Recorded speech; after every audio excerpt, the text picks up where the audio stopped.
Hi everyone, this is Michael David Anderson back with another video review.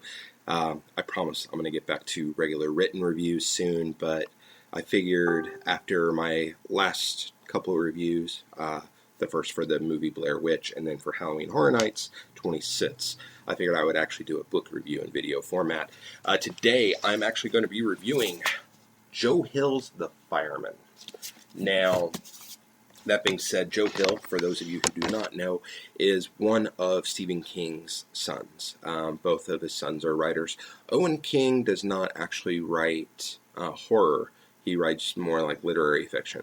Joe Hill, however, is definitely in the horror genre, and he is quickly becoming one of my favorite authors. The Fireman is his fourth novel, and it just came out this year. And what's interesting about it is tonally, it feels like a mashup between J.K. Rowling's Harry Potter series and his father's The Stand in terms of how it's written. Now, does it take place at a wizarding school? Definitely not. But there's definitely some parallels in terms of how characters act and how the story is actually told.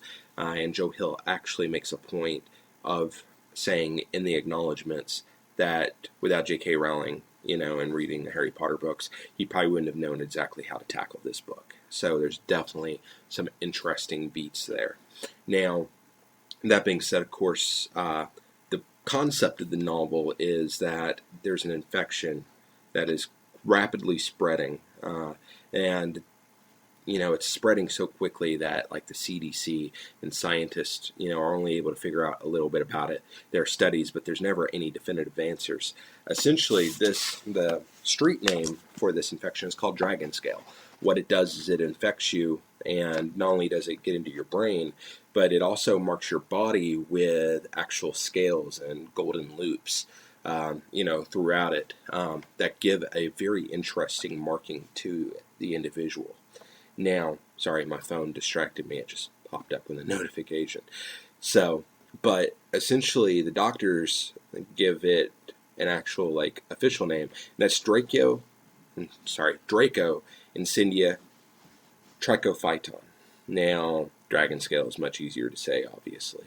But essentially, what happens with, the dragon scale is most people find that, eventually they can't control it, their bodies heat up, and they spontaneously combust. As a result, there are entire areas of the country that are wiped out due to, fires caused by burners, as they're called, when they ignite. And once one person goes up, a lot of the people around them sympathetically go up. So all these burners are essentially, turning into human shish kebabs and burning down, entire areas of the country. Like, throughout the book, there are even references to, famous people dying, like George Clooney burned up.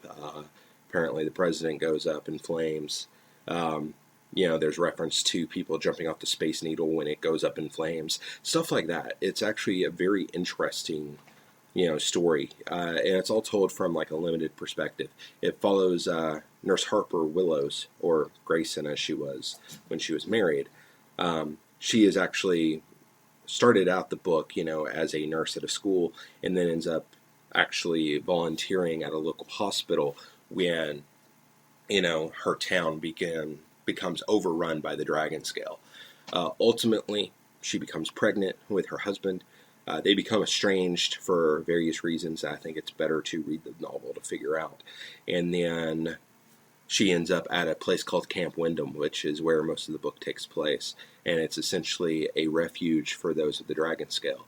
And a lot of them have figured out that you can actually, become sympathetic with the dragon scale. That you can join what's called the Bright. And essentially, this group acceptance, the dragon scale doesn't turn against you. You learn to actually be, calm and cool, and it actually, forms this kind of bond with you. So it's an interesting concept overall.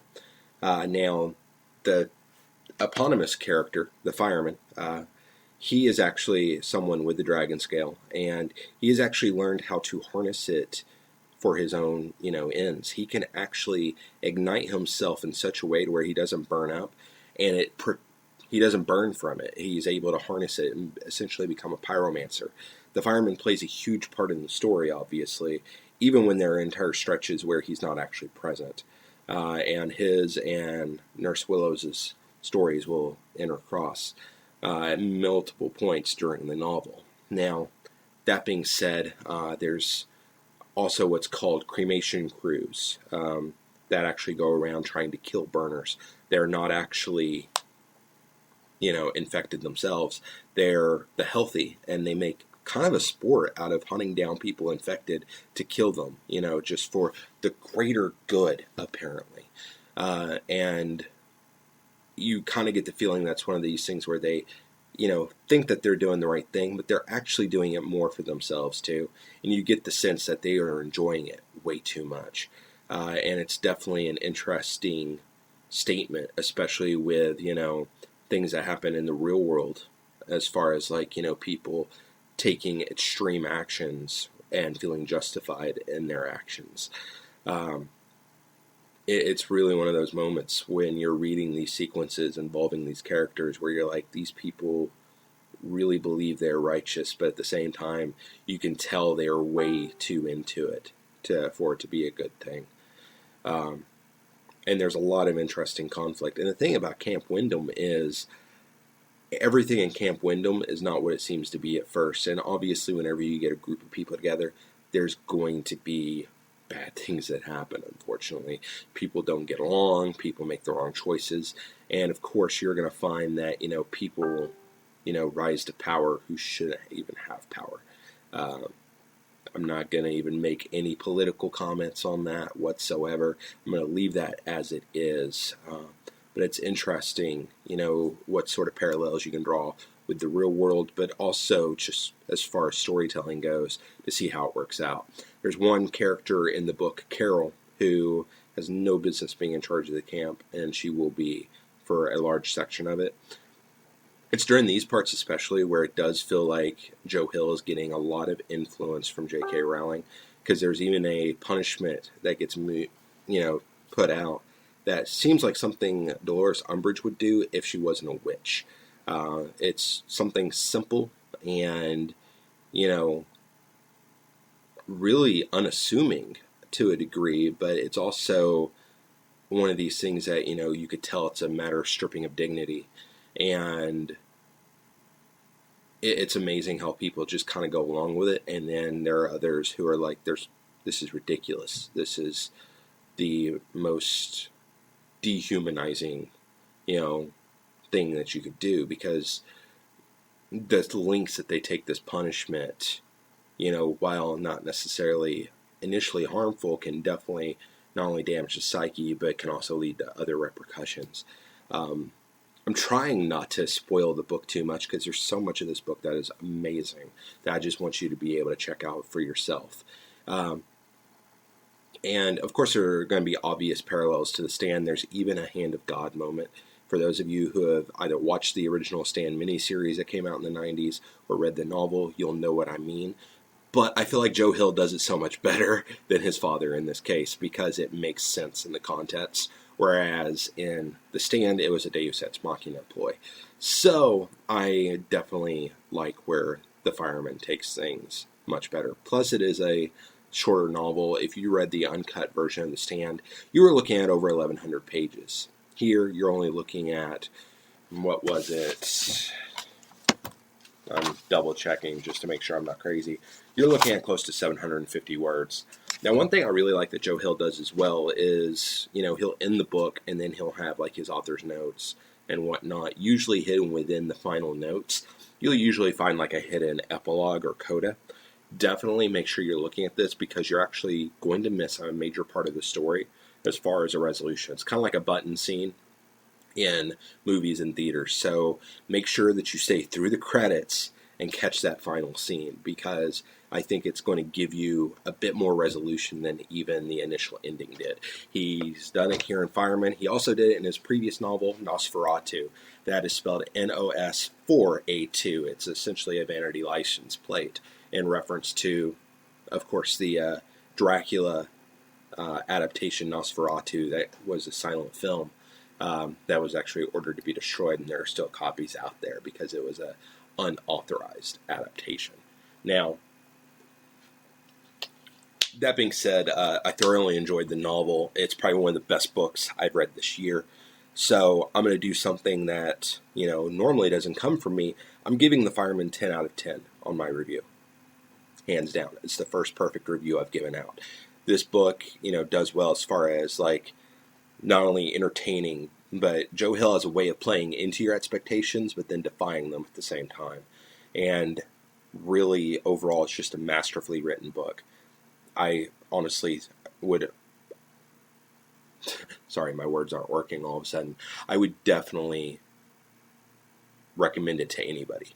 It's not just a good horror novel, it's a good, literary novel, just in general, and it's really interesting to see how it plays with human nature. And Nurse Willow's, Harper, is a great character in herself. And the things that she's interested in, like, there are so many references to, like, say, Mary Poppins and whatnot throughout the book. Like, it's just interesting how the most innocent or, child-based movies, classics that you normally wouldn't associate with this kind of storytelling become so integral to the vibe of the plot. And it does a great job as far as characterization. The characters that, you love, you're going to thoroughly love them. And then the characters that you're supposed to despise, guess what? You're definitely not going to like them. And one of the most interesting uses of a villain is in this book. There's a character called the Marlboro Man, but I really don't see him as, like, the major threat. He is just, the organizer. As it turns out, Harper's estranged husband, Jacob, actually turns out to be one of the biggest antagonists of the novel. And at first, you see him kind of human, you sympathize with him at first, and then as the book proceeds, even in its early chapters, you start to realize, I don't like this guy. He ultimately becomes like this almost kind of mythical villain. You become more and more detached from him as the novel goes on, and he becomes this big, looming threat. And it's just exceptionally well done. So definitely check it out. I think you'll enjoy it. If you have any questions, comments, definitely feel free to leave them. And I look forward to, talking with each of you again.